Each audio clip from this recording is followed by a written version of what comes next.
Moi c'est Méric, j'ai 13 ans et je suis de la MJC2. Je m'appelle Ella, j'ai 13 ans et je suis à la MJC Grieux, à Rouen.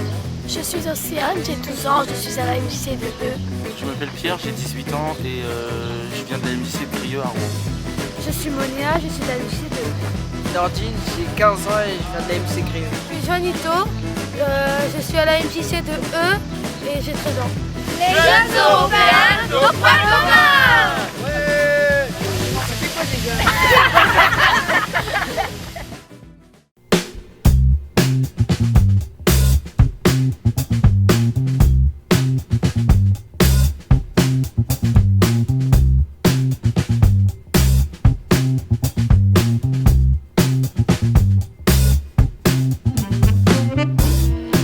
Déjà voyagé en Angleterre, en Allemagne, en Italie.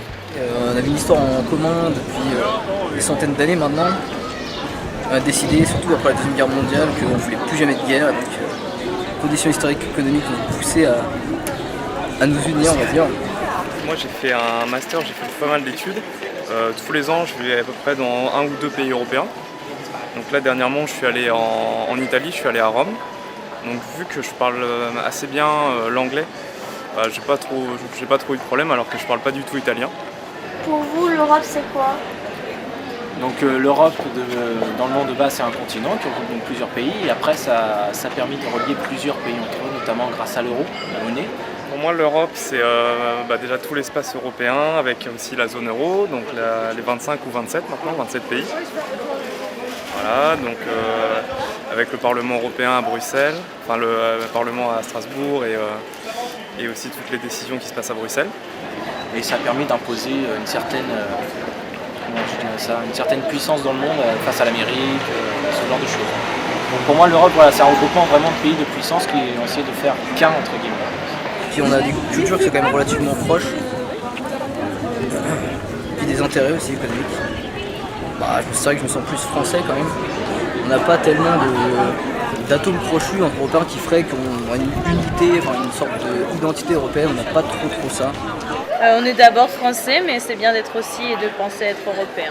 Parce qu'il faut commencer à s'ouvrir et arrêter d'être qu'entre nous et avoir des lois de plus en plus communes, je pense.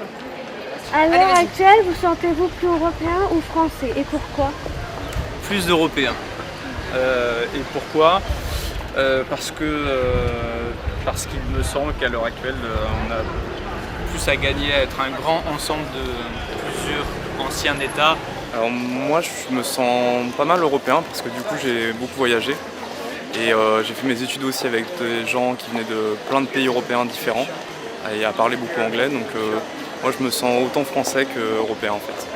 Alors en Europe en plus on a la chance d'avoir pas mal de pays différents avec un certain paysage, avec un certain charme, donc ouais c'est plutôt intéressant et c'est quelque chose que je ferais si je peux, ça c'est clair.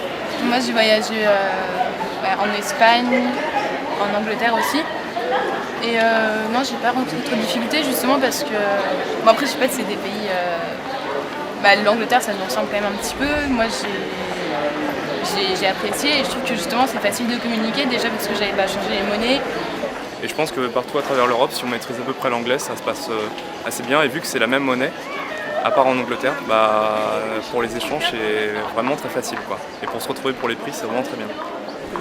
Les raisons qui pourraient me pousser à aller vivre dans un autre pays européen, ouais, les études, j'adorerais faire mes études en Angleterre, découvrir un peu les autres cultures européennes, ça pourrait être vachement sympa. Ouais, ou le fait de travailler par exemple à l'étranger, peut-être, je sais pas trop. Peut-être en travaillant dans un autre pays, on se sentirait plus, on se créerait une histoire dans ce pays-là, donc on se sentirait peut-être plus européen, je sais pas trop. Oui, avoir des bases un peu partout, quoi. Ouais, je vois ce que tu veux dire. Genre les Erasmus ou les trucs comme ça, tu vois, je pense que ça déjà c'est pas mal ça. Ouais. C'est pas mal. Éventuellement pour trouver du travail, vu que c'est pas forcément facile en France, pourquoi pas tenter l'aventure à l'étranger, puis revenir après en France ou repartir. Ça peut être une solution, même si c'est pas toujours évident de quitter son petit chez soi.